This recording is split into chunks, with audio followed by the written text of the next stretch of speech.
morning. Thank you for coming. As we said before, the month of September, we decided to discuss nutrition. So today we have with us Jordan Howard from St. Vincent's, and he's going to talk to us about basic nutrition and maybe some fad diets. And he's going to also let you guys, do questions. But when you do a question, he will repeat the question for the people that will be watching on TV or listening, okay? So he'll repeat the question before he answers it. Is that okay? All righty. Thank you, guys. And here's Jordan. So, like she said, my name's Jordan. I'm a dietitian over at St. Vincent's. I work in the diabetes and endocrinology clinic.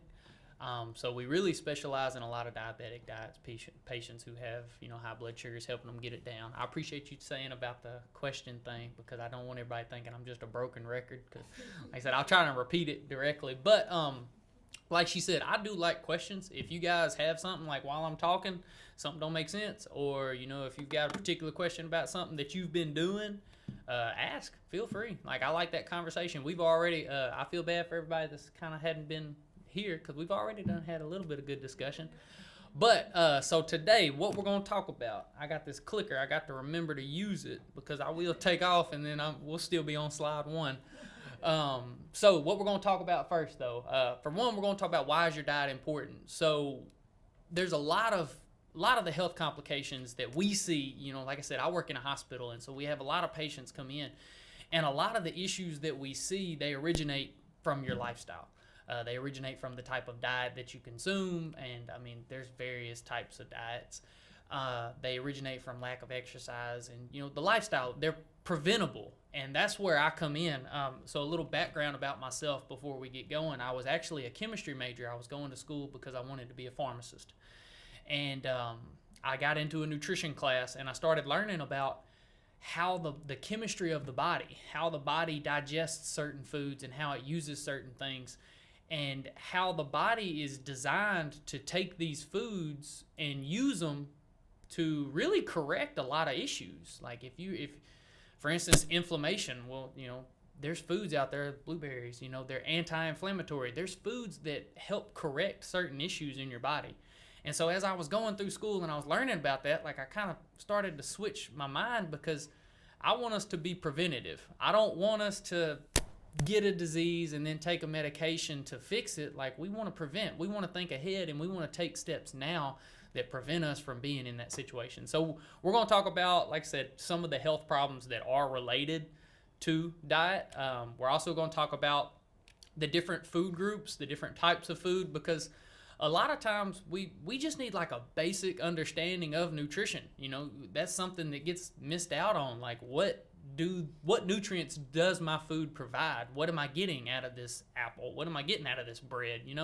And so we're going to go over that so you understand what these foods do for your body. Also, fad diets. I know there's all kind of diets out there. So one thing I wanted to do on that, I just wanted to take some questions from you guys on that. If there's a particular diet that you're curious about, like I know the ketogenic diet is really big right now. So we can talk about that, talk about different things that you guys have heard about and maybe the benefits of them, the concerns with them, that sort of thing. And then I want to talk about how we make this into a lifestyle. And I'm going to feed into that when we get to the fad diets, because I'll go ahead and give you like precursor. I'm not a big fan of fad diets. You can get on it and then you can get off of it and then it comes right back. So, all right. So the first thing, some of the leading causes of death in America today. All right. You see the first one's heart disease. All right. And so, that's one that's completely automatic. That's lifestyle related. As we eat foods that, maybe not the best, our diet isn't tailored the way that it should be. We put a lot of strain on our heart. Then you also see cancer. Cancer, we're starting to see how that's related to certain foods. For instance, and if anybody drinks Diet Cokes, I'm not trying to dog on Diet Cokes. Too bad. I am kind of.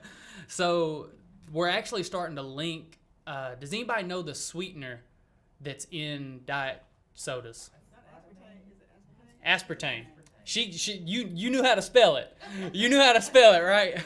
So aspartame. Yeah, aspartame is the artificial sweetener that's in a lot of Diet Cokes, diet sodas, and that sort of thing. we're actually starting to link that to higher rates of colonic cancer or colon cancer. And so, that's just one example. There's a lot of foods out there that we eat in our diet just because the American diet is so processed and so convenient, right? It's all about convenience. And those things are building up. And like I said, that's contributing to the rates of cancer that we see. And so, we're going to talk about some of that. What does contribute? And then you'll see, so respiratory diseases, that's not necessarily related to your diet too much. But then as you see, diabetes is almost 2.9% of the amount of death in America. So again, everything that you see on the left there, those are things that are related to your diet and they can be preventable to an extent. Now, precursor to that, just because you eat a really, really healthy diet does not mean that you're going to have high blood pressure. Just because you eat right and exercise every day, that doesn't completely negate you from having these issues, but it does decrease the likelihood. And that's what we're here for. We're here to decrease the likelihood.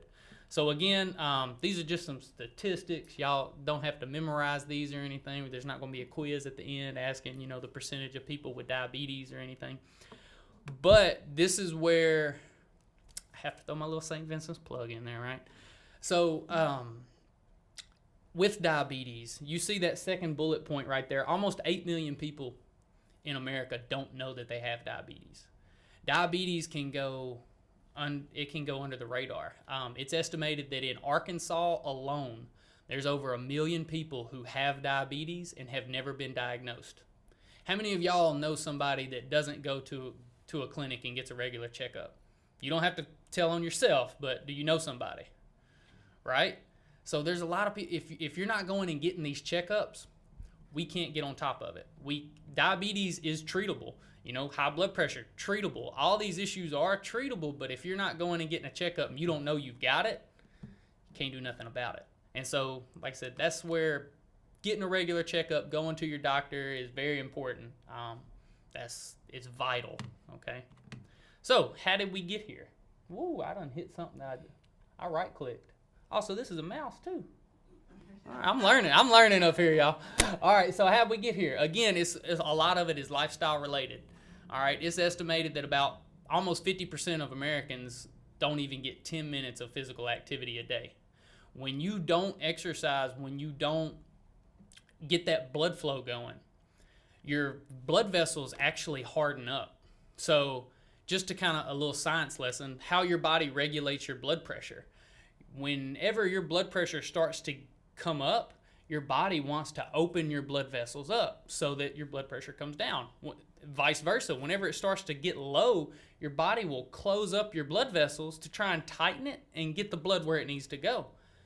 When you don't get physical activity, when you don't exercise, your veins actually lose their ability to do that. So they're just stuck in one route. And so, that's where high blood pressure starts. When you exercise, you actually elongate those blood vessels and you help them to stretch out so that they have that ability.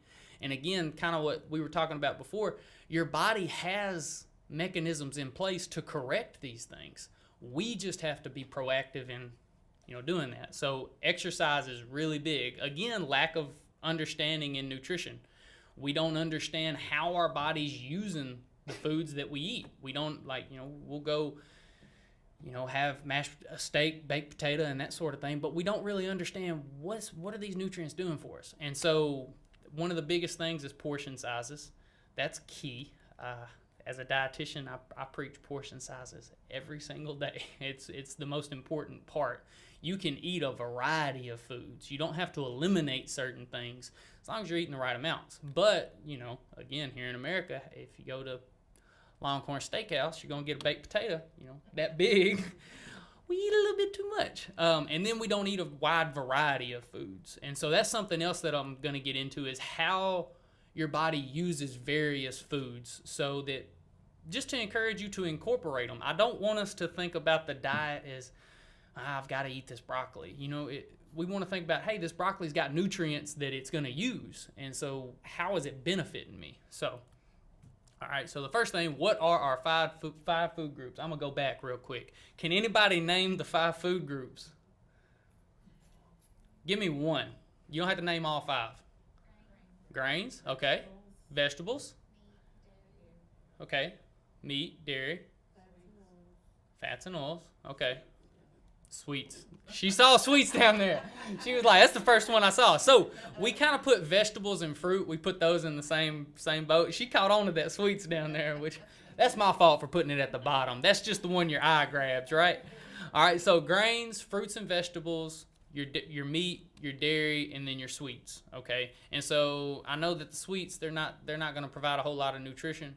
But like I was telling Gail before, if somebody told me that I could never eat a piece of pecan pie again, I'd be a little upset. So we want to incorporate that. You know, it's about a balance. So we're going to talk about how to balance these things. So the first one we're going to talk about is grains. Okay? So what are grains?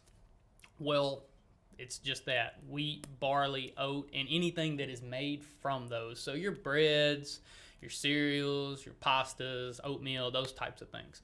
So what do they do for us? What do they provide? All right. So for one, they're excellent sources of fiber. What does fiber do for us? It cleans you out, right? Keeps you regular. Makes you go to the bathroom. That's what your body does. We're designed to do that. So we want to do things that encourage that and help our body. So whole grains, those are actually really good sources of fiber. They also give us a lot of B vitamins. So B vitamins is what your body uses for energy.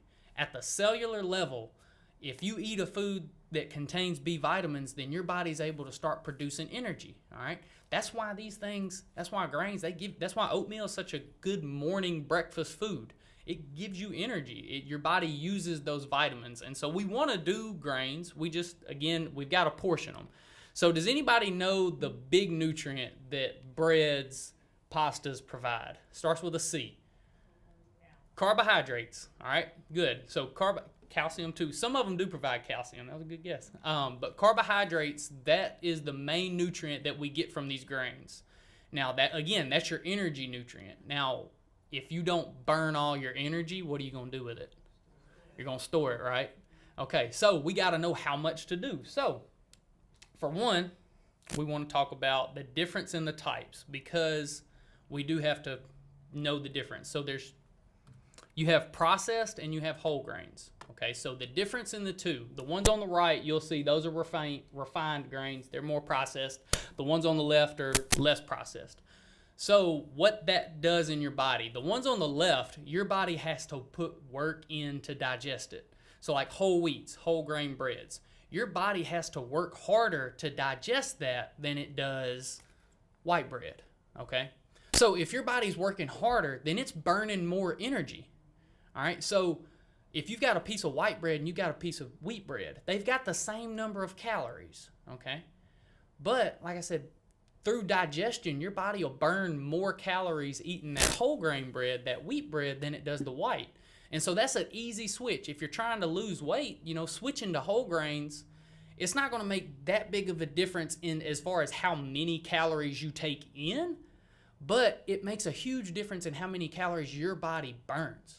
All right, and so again, that helps with weight loss. All right, so what are the more nutrient-dense whole grains? Like, whole wheat breads, whole grains. Oatmeal is a great source of whole grains. Brown rice versus white rice, that sort of thing. Now, something that I want to point out, because I don't know how bagels and cream cheese got a rap for being healthy. It's not. There's nothing good about bagels and cream cheese. So, and that's just like, I don't have a whole lot to elaborate on that, but that's just to let you know, because I know that a lot of people think, I had a bagel and some cheese this morning. I'm doing real good. It's actually a lot of carbohydrates. So to give you guys some numbers that we're not going to go super in detail to, most of y'all are women in here. Your body needs about 45 grams of carbohydrate at each meal. One bagel is 60 grams of carb. So you already done gone over. And if you go get a bagel, then you're going to want some coffee, and you're going to put some sugar in the coffee. And so that adds up. So I hope somebody that works for bagel companies isn't in here, because I'm dogging you right now. All right, so how do we incorporate that? All right. I like to do my whole grains in the morning. Again, those B vitamins. If you're waking up, we got to get some energy going. So like a couple pieces of whole wheat toast in the morning, that's a great way to get those B vitamins, get your body going. Oatmeal is a great choice. One suggestion, I try to cut grains out after lunch. And the reason is your body eventually, like I said, if you're not going to burn all your energy, then you're going to store it. So if you're getting a lot of grains, let's say at dinner, all right, you eat a lot of bread at dinner, you're not going to burn all that energy off. And so your body just stores it. And so that turns into added fat. So if you want to start incorporating, start eating healthier, something to think about is whole grains. It's perfectly okay for the morning. It's perfectly okay for lunch. Dinner time, let's try and cut those out. Let's try to limit the amount of starches that we do past a certain point. All right, now if you guys are late or night owls and you're up till 3 a.m. in the morning, then you can kind of adjust that. But that's a good way. Has anybody ever done overnight oats? Okay, so this is the easiest thing in the world. For me, I'm big on convenience.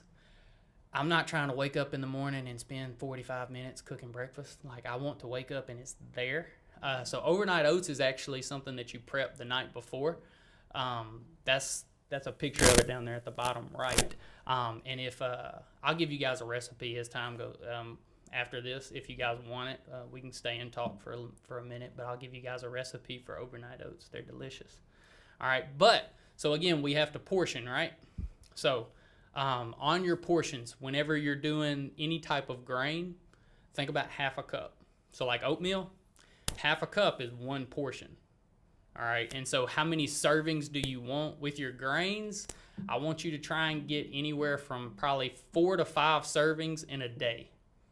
All right, total. So that's cumulative. So like one piece of bread is a serving. If you do 2 pieces of bread in the morning, there's 2 towards your 4 to 5. And so keep that in the back of your mind also. Like I was saying, we don't want to try and do grains after a certain point in the day. If you need 4 to 5, then, we're trying to get those servings in earlier on in the morning. But 4 to 5 servings of your grains is a good serving to actually shoot for. Okay? So any questions about what, like I said, grains do, what your body uses those for? What's the main point of whole grains? Fiber and energy, right? That's where our body gets a lot of energy. Now, if you don't do grains, me personally, I've started to kind of limit those for other reasons. We'll get into that in the fad diets. Okay. So next food group, fruits and vegetables. Okay. So these are fantastic. I know that you guys actually had somebody come do what? Did I not go to it? Oh, I went backwards. I had the thing upside down. I appreciate you. Sorry, people on the internet. Those are fruits and vegetables up there. So these are very nutrient dense. I understand you guys had somebody come and talk to you about the vegan diet.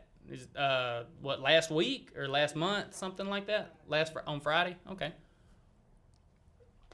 So when I say that they're extremely nutrient dense, your body gets a ton of stuff out of these. And I mean, she was probably very good in explaining the fact that you can get every nutrient you need from fruits and vegetables for the most part. Your body can get everything. So those B vitamins that I was talking about that are in whole grains, you can get those out of fruits and vegetables. Just a quick quiz. Does anybody know what type of fruit contains the most B vitamins? If you get this one right, then you get the shirt out of the bag. Yes. Go on with your bad self. Yes, citrus. So your citrus fruits, you look real familiar. You come and talk to me before? So good. So your citrus fruits, they contain tons of B vitamins. So something that I've started to do, like I said, those whole grains, that's where we get a lot of those B vitamins. But if you want to replace that with, a fruit or a vegetable, your citrus fruits are great sources of B vitamins early on in the morning. Yeah, fantastic. So they're very high in energy. Like I said, they're going to give your body a lot of go, but they're lower in calories. So it's a great way to cut back on your calories and that sort of thing. So we'll get into what we're actually shooting for. So on your fruits, everybody should be trying to get at least 2 to 3 servings of fruit a day.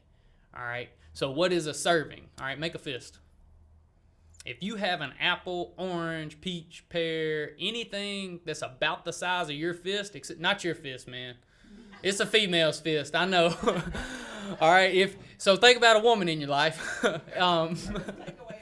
Right. Yeah. There you go. Men, we can't have our pinky finger. All right. But if you have a fruit the size of your fist, that's about one serving. So if you think about like a lot of like oranges and that kind of thing, a lot of times they're pretty big. They're about twice. They might be bigger than that. So, half an orange or something like that will be a good way to limit on your portions. But again, you want to be shooting for at least 2 to 3 a day. All right. That's a great way to get those nutrients that they provide. So does anybody know what phytonutrients are? Okay. So phytonutrients are these little bitty things that are found in your plant foods. All right, they're found in anything that grows out of the ground is going to contain phytonutrients, and there's thousands of them. There's thousands of different types, and we're actually doing research into those, into how your body uses those. So again, the benefits of a vegan diet, well, everything you eat comes out of the ground, right? So everything you eat is going to contain phytonutrients. So what are they beneficial for? All right, there's multiple. So blueberries, I already talked about, I mentioned those were anti-inflammatory, right? That's because of some of the phytonutrients that they contain.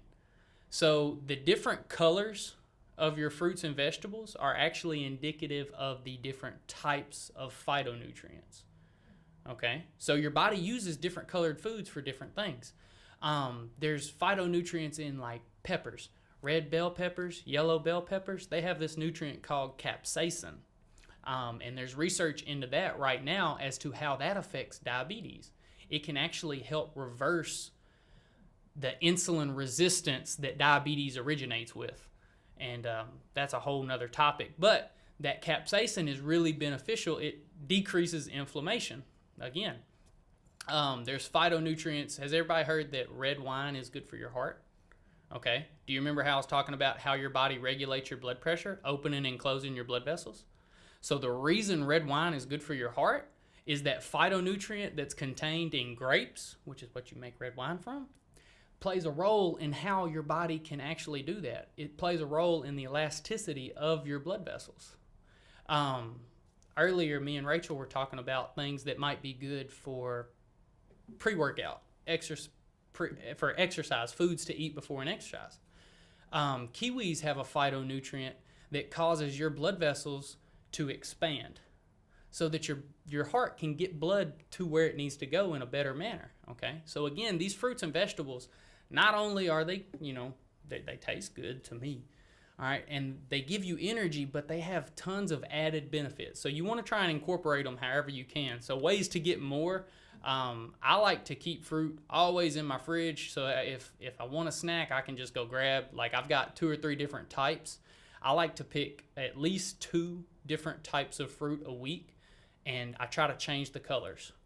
Okay, so like this week I'm doing kiwis and red apples. So next week I'm going to pick, when I'm thinking about it and I want to give my body more nutrients, I'm going to pick, okay, what are 2 different colors? So I might do pineapples and oranges, But when it comes to your fruits, try and pick different colors so that you give your body more of those phytonutrients so it can do more. Okay? Berries to your cereals is a great way. If you've never put frozen blueberries in your cereal, you should start. It's good. Because what happens is that milk freezes onto those blueberries and it makes like a frosted coating, and it's like you got frosted flakes, but it's not really sugar. It's just frozen milk on some blueberries. It's good. All right. All right. All right, that's your fruits. Now your vegetables. Now there's different types of vegetables. Okay. You have starchy veggies and you have non-starchy veggies. Okay. So there's a big difference in how your body uses these. So starchy vegetables, those we use as energy. Those provide those carbohydrates that we were talking about with your grains and your fruits. They all provide carbs. Excuse me. So your starchy vegetables, one of the biggest things about these is you have to portion them. So like I was talking about, if we get a baked potato this big, that's too much. Okay, so remember I said with your fist with the piece of fruit, right? Same thing with starches. Any starch that you do, you should not do any more than your fist. So when I say starchy vegetables, I'm talking like potatoes, corn, peas, beans, those purple whole peas we were talking about. That's good stuff. But we can overeat it. purple hull peas and cornbread, I need a whole plate of that, and that's too much, right? So anytime you have some type of starchy vegetable, again, use your fist as a guide. Guys don't have to get in there with the measuring cup and take the measuring cup to your restaurant. But like I said, use your fist as a guide just to help you with portioning. Okay, you'll see half a cup is 1 serving. Okay, your fist is 1 whole cup, so it's okay to do 2 servings of these. But again, keep that about the size of your fist. Okay. Now they are beneficial. You want to incorporate them. They provide, again, energy and that sort of thing. But portion sizes is the biggest thing, and that's where we fall off here in Arkansas. Because I know I'm from South Arkansas, and like I said, purple hull peas and cornbread, it would be a whole plate. Now, I didn't fix it. That's what Mama gave me. So I was, clean plate is a happy plate, right? Yeah, you got to put the bacon in there. So again, she's right. So it's not that you can't ever do that stuff. It's just we got to portion it. That's the biggest thing. So your non-starchy veggies up there on the far right, what does it say about those? I said starchy veggies you have to portion. What do you not have to do with these? You don't? Oh, dang. Y'all, I got to get used to this clicker. I ain't ever got a clicker before. Like I said, y'all hooked me up. This is way nicer than anything I've ever done. All right, so non-starchy veggies, you don't have to portion those. These you can eat as much as you want. So this is stuff like broccoli, cauliflower, asparagus, spinach, greens, lettuce, tomato, onion, all of that stuff. We can eat as much of these as we want. They are so low in calories. So to put it in perspective, do what? You have to watch how you cook it. You got to be careful how you cook it. Try it and bread it. Of course, yeah. And we're going to get to that, different ways to cook it and that sort of thing. But to put it in perspective, like 1 piece of bread has the same amount of calories as a whole plate, like 2 to 3 cups of broccoli. So that's a whole lot more. That's the stuff that makes you full. So a tip on this, anytime you guys do go out to eat, or if somebody at my clinic, we're lucky. We get lunch brought to us a whole lot. But a lot of times it's not the best stuff, but there's almost always a salad. So, when you go to a restaurant, they always bring that salad out first. That's a great way to portion yourself, because these, like I said, you're not going to overdo it. So anytime you eat out or anytime you're at a family meal, fill your plate with these non-starchy veggies first. That's not to say you can't go get the peas and cornbread, but fill your plate with this and eat these first, because they've got so much fiber that's going to make you feel fuller, and that's going to help you portion what you do after that. Eating that salad beforehand, that's going to help you portion what you do after that. And now another benefit, all right, we didn't talk about this with fiber because I wanted to wait till we got here. Cholesterol. High cholesterol is one of the biggest issues in America, right? There's a lot of people got high cholesterol. One of the easiest ways you can get your cholesterol down without changing a whole lot is eat a small side salad before you eat. And the reason for that, the fiber doesn't get digested. It makes this waxy coating on the inside of your intestines. And so it's kind of like you've got your intestinal wall and there's this coating that just lines it. Okay, and so that coating actually acts as a filter. So let's say that you go to a steakhouse. Everybody says red meat's going to make your cholesterol go higher.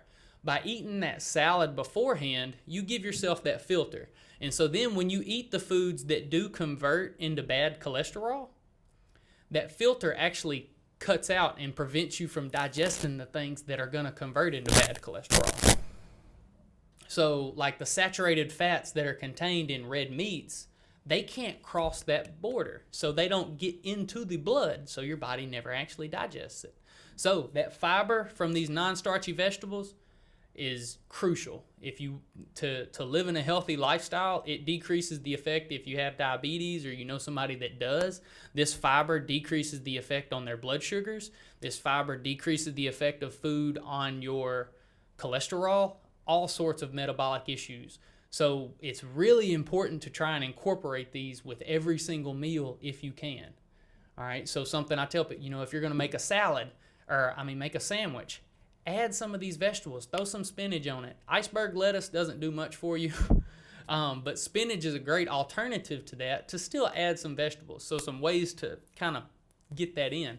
Also, has anybody ever seen those steamable bags? Those are easy. Those are lifesavers.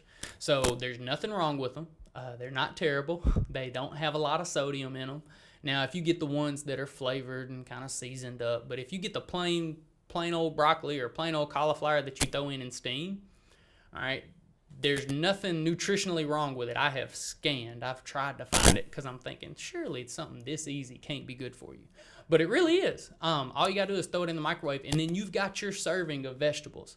And you didn't have to worry about, like, figuring out how am I going to cook all this, okay? But these are great. Again, you want to try and incorporate it. You don't have to portion these. So I try to incorporate these in anything I do. Let's say I'm making an omelet in the morning.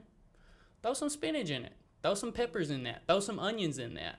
By adding just a little bit of vegetables, that's going to go a long way towards those blood work numbers that you go and you get checked when you go to the doctor's office. All right, so it does make a difference. The more of these that you can incorporate, the better. Okay? Make sure I hit the right button. All right, so meats. Now, these are the ones that you want to be careful with. All right, now I'm not saying that you got to cut them out. All right, because again, I'm from South Arkansas and I'm going to eat meat. You got to, and we'll get into that. But so what do meats do? They provide protein. Okay, so what does your body use protein for? Rebuilding, exactly. When you exercise, okay, when you do anything that tears your muscles down, they have to have the nutrients to repair that. And that's the point of the protein. It's how your body fixes things. All right, now the thing about any type of meat, it does contain a lot of saturated fat. So saturated fat is the bad fat. Now you need a little bit of it.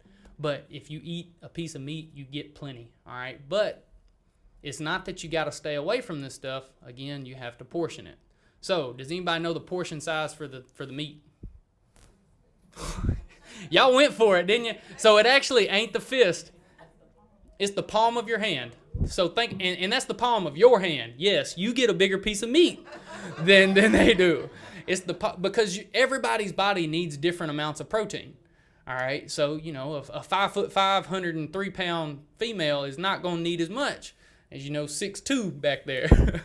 All right, so if your body has different protein requirements, so if you keep the amount of meat you eat at a particular meal to about the size of the palm of your hand, then you're going to be getting the right amount. You're not going to overdo it. You're not going to cause cholesterol issues. But again, like I said, when we go out to eat and you get that steak, it's a big old palm. That's a big old hand, So again, be careful. It's not that you got to cut anything out. It's all about portions. Okay, so now there is a difference in the types of lean meats that we can get, or the types of meats. Okay, so you want to try and choose lean meats more often. That's going to be fish, chicken, turkey. Egg whites are a really good source of protein as well. All right, we want to try and be careful with the amount of beef and pork that you do. If you do beef, you want to try and do 90-10. But, so the ones on the right, like beef, pork, bacon, sausage, that kind of thing, I would try to limit that to no more than 3 times a week combined. So, like, let's say for breakfast, you're going to have bacon one morning, okay? And then let's say 2-3 days later, you're going to have a hamburger. Okay, well, that's 2 towards your 3. Even though that's 2 different types of meat, that counts towards your 3 total for that whole week. If you're keeping it about like that, you're going to be doing good, okay?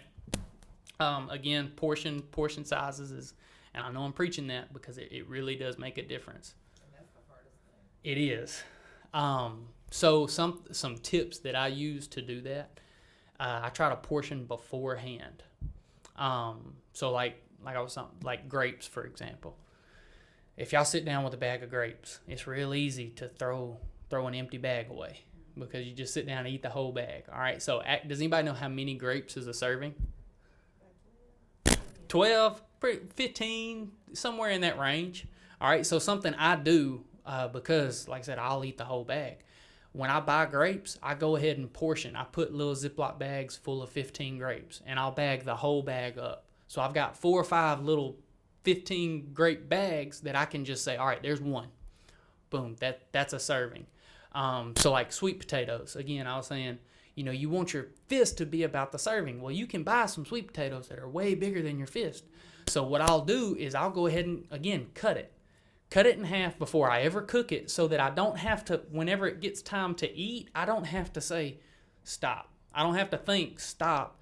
I prep what I need right then. All right. And so that's kind of the best tip. Portion sizes is a mental thing. And so that's more lifestyle. And so what I always try to think about is, what do I want long term versus what do I want, that extra piece of potato, or do I want that extra piece of chicken right now, or long term, do I want to be healthy? And so that's still not easy. That's the hardest part of any diet. Okay. So the last food group before we get to the sweets and then we go on is dairy. Okay. So you do want to be careful with dairy because it's a bunch of different nutrients. It actually contains the carbohydrates that you get from grains and fruits. It contains the protein that you get from meat, and it contains the high amount of fat that you get from meat. So dairy it's packed.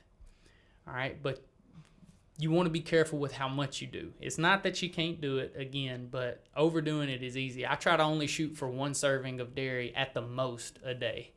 All right, so like milk, one glass of milk. If I do a glass of milk, I'm not going to do yogurt, for a snack in the afternoon. If I do yogurt as a snack in the afternoon, I'm not going to eat cheese on anything, because dairy, it's high in saturated fat. And that saturated fat is what contributes to high cholesterol, inflammation. So be careful with your dairy. It is a good source of vitamin D. It's also a good source of calcium. But did y'all know that your body is anybody here younger than 23? Nope. Okay. And now I know. My mama told me don't ask people's age. So please don't give me exact ages. My mom will kill me. But your body actually stops storing calcium at 23 years old. So I know that everybody talks about how important dairy is for your calcium stores, especially in women, because we don't want osteoporosis. In all honesty, after 23 years old, the calcium that you ingest has no impact on whether or not you're going to get osteoporosis. Now, it's very important for young children because they want to build those calcium stores up, but after a certain point, your body actually stops producing it, or stops storing it. It's actually inversely related to your phosphorus, which is another nutrient. If you want to prevent osteoporosis, anybody like almonds? Try and eat a handful of almonds every single day, because that has a lot of phosphorus in it. And like I said, those two things are inversely related. So if you're getting phosphorus, then the amount of calcium that you need goes down, so your bones can hang on to it. Okay? So handful of almonds can help prevent osteoporosis. All right. So, yep, it was upside down again, but I caught it this time. Yeah, I did. So sweets, desserts, that kind of thing. All right. Again, it's not that you have to cut all this stuff out. That's what I'm trying to get across, is it's all about moderation. We can't do a cookie every single day. I know. Well, if you're doing like a cookie, all right, we're talking like one of those mini Chips Ahoy one a day, that's okay. All right. But sweets and that kind of thing, they're not going to give you any positive benefits as far as your body's concerned. But, it's a mental thing. It's a mental thing. So don't try to cut them completely out. If you tell yourself that I can never have a piece of cake again, that's going to make you want that piece of cake that much more. And then you're going to get a piece of cake. And then when you get, exactly. We actually study this. It's a cycle, and it's going into the fad diet thing. It's called the fad diet cycle. When you eliminate a nutrient, or when you eliminate a food, you're able to keep that going for about 2 to 3 weeks. But then that craving comes on, and so you resist that craving, and you do really good for maybe another week. But then once you cave, you cave. You eat the whole cake, or you eat the whole box of Cheez-Its. That's my personal weakness, is Cheez-Its. But when you eliminate things like that, like I said, that leads to a tendency to fall back into it and overindulge, and then you say, to heck with it, I don't care anymore. And so you just quit trying. And so You've got to allot. This is a lifestyle. We want you guys to live healthy for the rest of your life, not 2 weeks. All right, and so like I said, pecan pie. Thanksgiving, I'm gonna eat a piece of pecan pie, but I know when Thanksgiving comes around, I know in the back of my mind, all right, I'm gonna have something that I shouldn't have.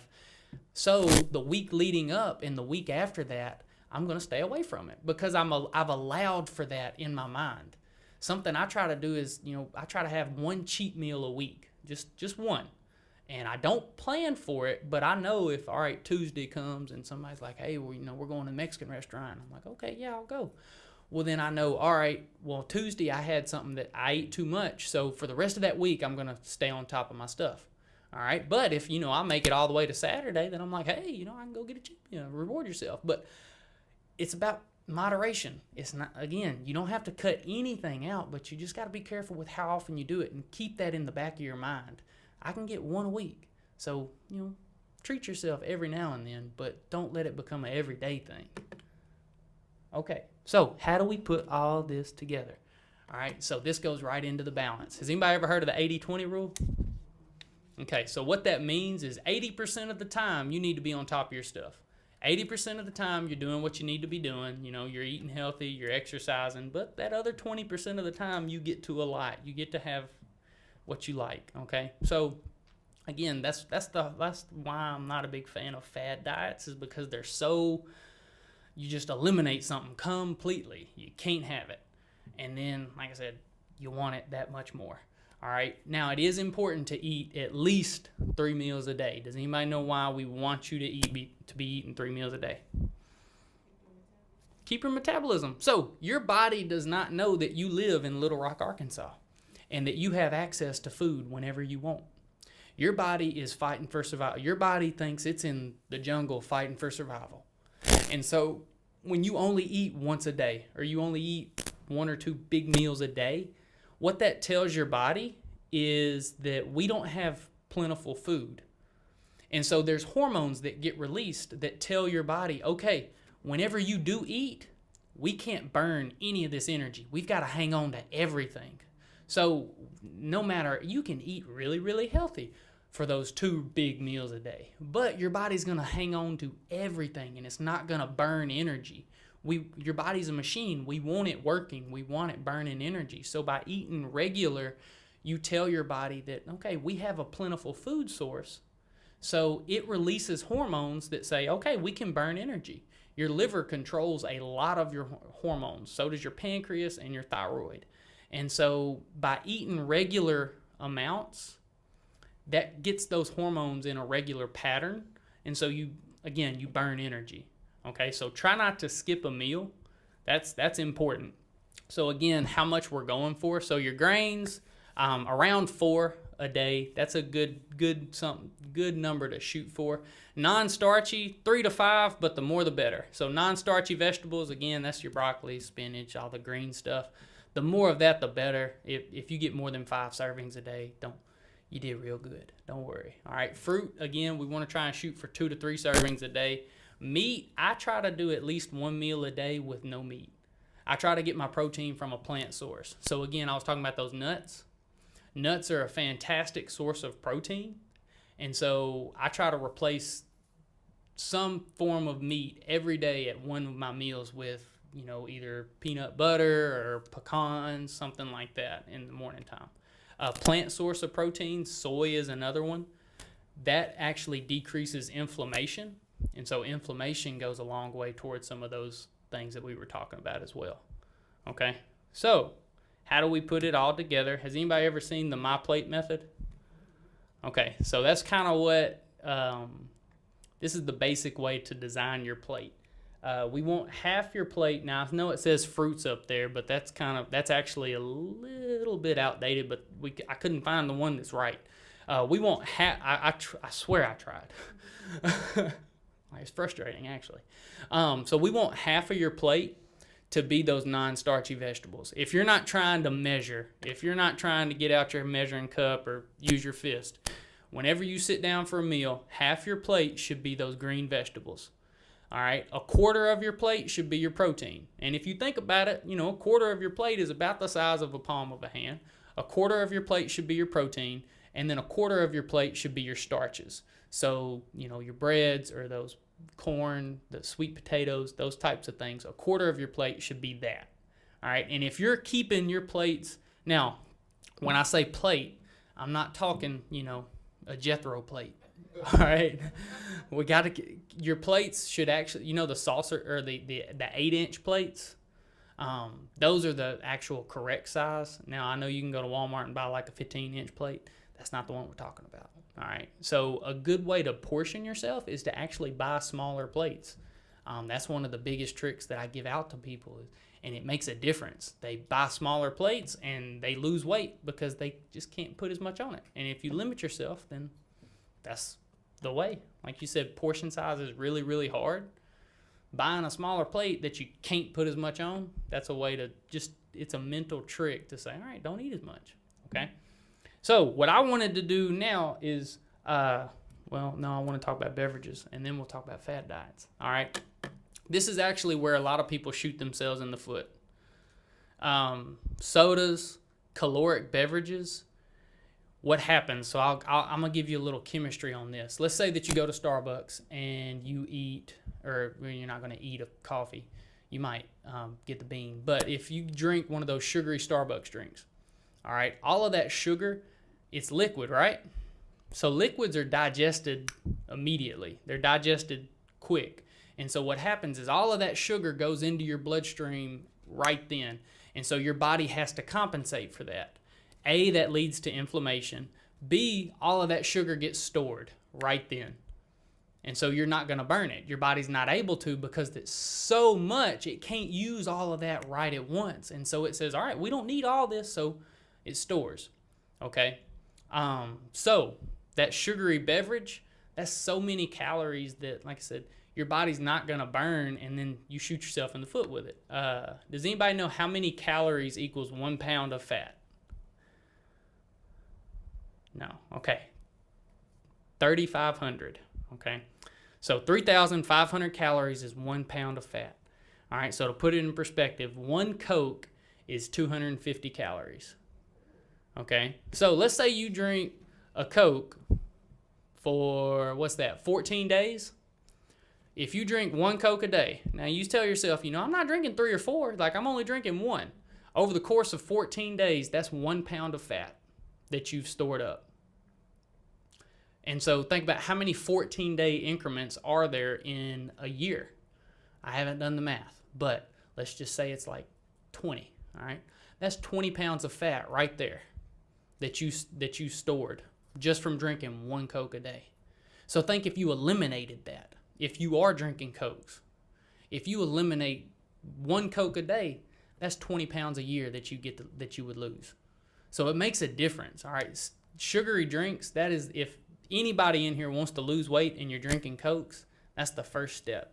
Sodas, sugary beverages, honestly, juice is really, really high in sugar as well. It's high in calories that your body is not able to use. So any type of caloric beverage, I would try to cut that out.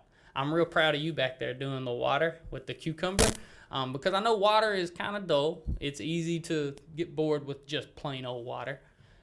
So try and mix it up. Now, what'd you say? You've got cucumber and mint, right? So that adds a little bit of flavor, but remember I was talking about those phytonutrients? Those phytonutrients get in your water as well. Has anybody ever seen those infuser bottles? They're these bottles with the cap, and you can cut up fruits and vegetables and put that in there to get the flavor in there, but you're also getting those nutrients. All right, so something I like to do, like I said, with kiwis, that helps. That's a great pre-workout snack. Putting kiwis in your water, and then you drink that water as you're working out, well, then you're getting those nutrients that help your blood vessels stay open. So, just thinking like that, those are little tips, little things that you can do to get more water in and still get those benefits. But in all honesty, we only need to be drinking water. What's up? Okay, so some of those flavored waters, like vitamin water. Vitamin water's got just as much sugar in it as a Coke. That B-A-I or something, I think that's how you say it. It might be Bay, I don't know. The BAI antioxidant water that you can buy in like grocery stores and that kind of thing has just as much sugar as a Coke in it. Propel water. Some of the Propels got two issues. Either it's going to have a lot of regular sugar in it, or it's sweetened with that aspartame. And so again, that aspartame is getting linked to colon cancer. So a lot of those flavored waters, I'm not a big fan of. I try to flavor my water myself. Yes, ma'am. So all like Gatorades, Body Armor, all of those sports drinks, again, their purpose, honestly, the only people that need to be drinking those are people who are in the middle of a sport, like actively playing football at that moment, because the point of it is to replace the energy that you burn. All right. And so like Body Armor, it's fantastic for, a 17-year-old who's playing basketball. But as far as just a drink to drink, it's so much energy that you're not going to do anything with it. Your body's going to burn it. Be careful. So if you want to know, look at the carbohydrates on your drink. So if you don't know where to look for that, whenever you look on the nutrition label, about midway down, you're going to see total carbs. And if you're going to drink something, it needs to be 5 grams or less. Anything over 5 grams, that's more sugar than you really need. Your body, like I said, your body's not going to burn all that. And like I said, we don't want to shoot ourselves in the foot with water. Yes, ma'am. What about like those sparkling ices that, they're carbonated, but it's... The only issue with those is they're sweetened with the sugar substitutes. Now, if you're a soda drinker and you want a replacement, has anybody ever heard of Zevia? Zevia. That's a soda that's sweetened with stevia, which is a natural sugar substitute. It's not like those chemicals like aspartame, because what happens with those is whenever you ingest aspartame, there's a chlorine atom. The stuff we put in pools? There's a chlorine atom that gets cut off and it floats around in your bloodstream. And that's what causes that colon cancer. That's what causes dementia. Stevia, like I said, your body's able to completely get rid of it. And so there's no issues with that. And so Zevia is, again, it's a soda, and they've got like ginger ale, root beer, Coke, Mountain Dew. The Mountain Dew one's nasty. I'm going to be up front with you. But the root beer one's actually really, really good. I like that. But that's a good substitute if you do drink. If you do like that flavor, you can get something that kind of gives you something without adding any calories or anything. Anything else about beverages? That's good. I like that. Well, I do have a question. If you're drinking water, Mm-hmm. but you need a little bit of flavor to it, if you add a little bit of juice to it, it's not bad. Not so. She asked if you add juice to water. Not a whole lot, but like, Mm-hmm. like maybe like a 8-to-1 or 7-to-1 ratio. That's not so. Yeah, if you add juice to water, so I would try to do for every cup of juice, I would try to do at least 8 cups of water. An 8-to-1 ratio is not that bad because you're going to dilute it so much. So like if you do half a cup, do 4 cups of water. So that's good. Yeah, what you said earlier, I was kind of like, hey, that's not half bad. But so juice straight, I wouldn't try to do it, and I wouldn't do a 1-to-1 ratio. I would try to do at least, at the bare minimum, 4-to-1, but I'd shoot for an 8-to-1. That's good. Yes, ma'am. What about alcohol? It's Just as what? bad. All right, alcohol. Real sugary too, right? So she asked about alcohol. Now, some alcohols actually don't have a lot of sugar. It depends on like those. He started laughing. So like the dark liquors, they're not and clear liquors. It's not that that's where the sugars are, but what do you mix it with? You're gonna mix like vodka. You're gonna mix with juice or something. Dark liquors. You're gonna mix with a soda. And so it's really the mixture that you're mixing it with. And then you also want to be careful with how much, because too much alcohol, that's calories. 1 gram of alcohol, 1 gram of alcohol is 9 calories. 1 gram of sugar is 4 calories. Now, you're more likely to get more sugar than you are a gram of alcohol, like 2 to 3 ounces. If you're going to drink, I would shoot for no more than 2 to 3 ounces at a particular time for women. So 1 drink. If you're going to do beer, try and do a low carb beer. Michelob Ultra is actually probably the best one as far as your carbs are concerned. I see some upturned snarls. They don't like that flavor. But in all honesty, not drinking, I would try to, the only drink I'm cool with really is wine, red wine. 2 to 3 ounces of red wine a night is actually really beneficial. But anything beyond that, then you're putting a lot of strain on your liver and there's no positive benefits to it. But like I said, red wine's not bad. Now white wine ain't got nothing good for you in it. It's just sugar. All right. So fad diets. Now this is where I wanted you guys to ask questions too. I wanted to know what you're curious about. So my issue with them is they're so restrictive, and kind of like what we were talking about, like the ketogenic diet. Does anybody know what nutrient the ketogenic diet almost eliminates?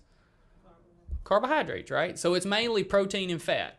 Now, you've got to get all of your calories from fat. So with the ketogenic diet, a lot of times you were talking about like vegetables, it's important how you cook them.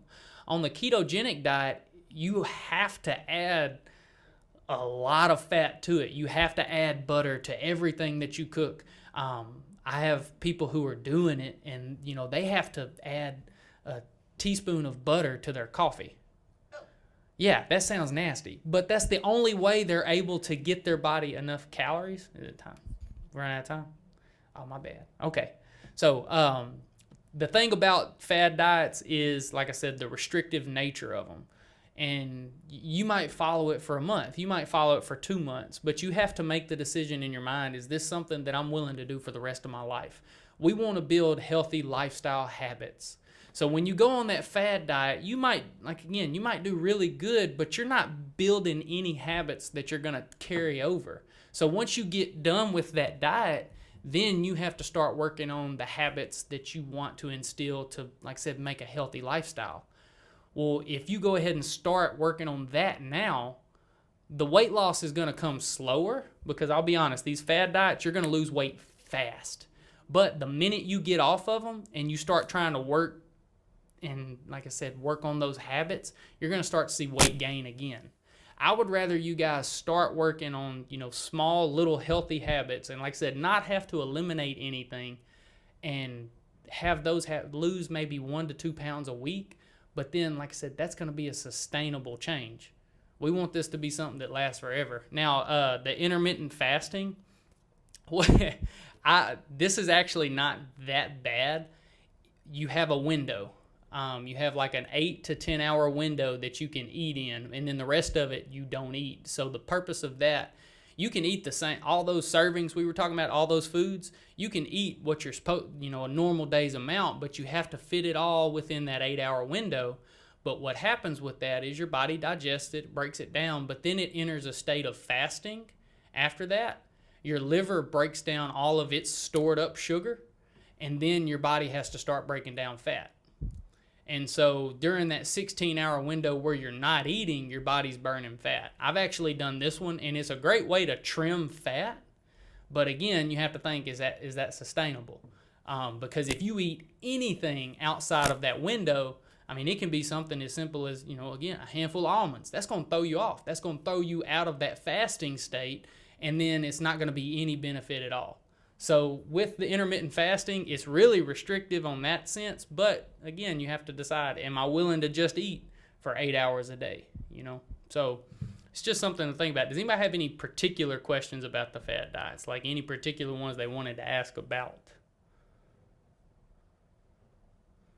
Okay, cool. So,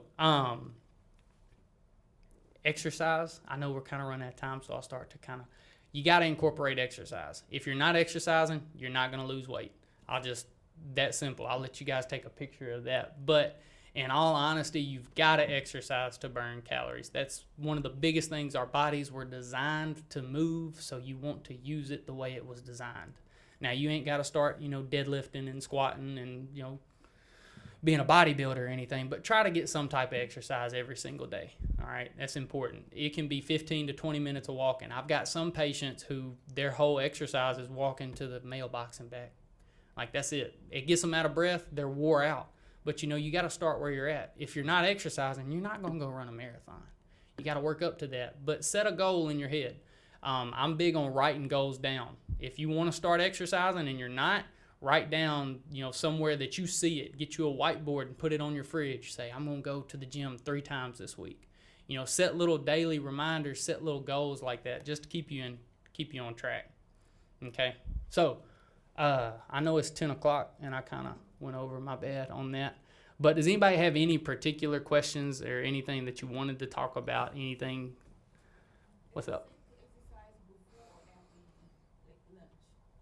After lunch. So that, what you said, safe.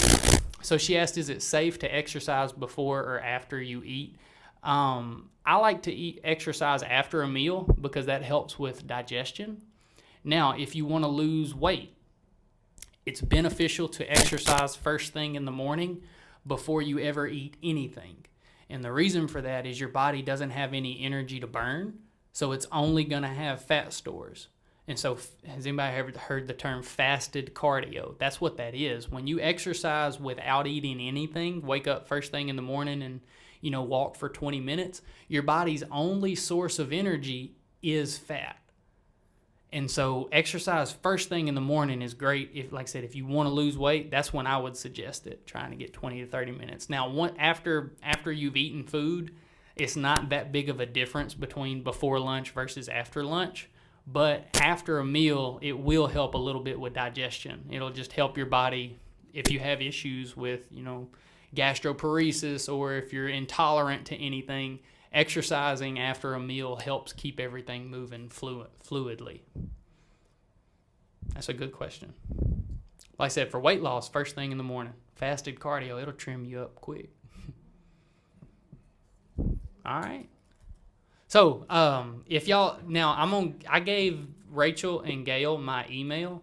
If y'all have particular questions, or, you want to talk one-on-one and talk about the diet or talk about, what you're doing, feel free to email me. I'll get in contact with you. If there's something that you were hoping I'd talk about that I didn't talk about, email me and I'll be happy to, discuss that with you. Like I said, I'm y'all's. So whatever y'all want to talk about, I'll be happy to discuss with you. Feel free to reach out to me.